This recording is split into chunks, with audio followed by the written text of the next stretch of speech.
Israel may not be under fire,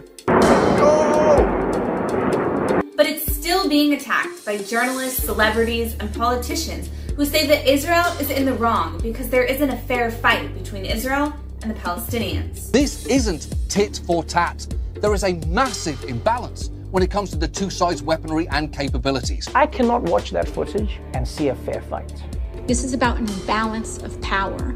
Because the disproportionality of the violence is against the Palestinians. but here's the catch. Israel isn't fighting Palestinians. So the argument that Palestinians have a right to self-defense, which they do, isn't relevant because they aren't the target. This fight isn't about Israel opposing the Palestinians or taking land from the Palestinians. If it was, there would be far more than 200 casualties, and Israel wouldn't be bombing military targets and empty buildings.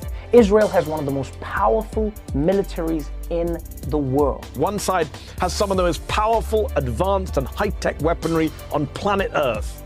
And the other side just doesn't. Because Israel invests in saving lives and Hamas invests in building terror tunnels and rockets. In a conflict where you just pointed out, one side has suffered over 10 times the casualties. Would you prefer more of us die to even the score? Is that what you want? Israel's airstrikes, they hit their targets, including a house in a refugee camp, a building housing the Associated Press and Al Jazeera, and this 13-story office and apartment building. All of which were being used as terror sites for Hamas, and all of which were given time and notice to evacuate. If you are in a fight where the other person cannot beat you, how hard should you retaliate?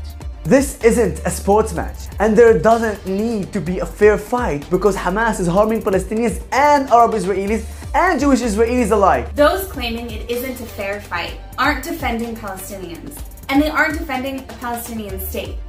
They're actually defending Hamas. When you have this much power, what is your responsibility? Our responsibility is to ensure that a terrorist organization doesn't control millions of people.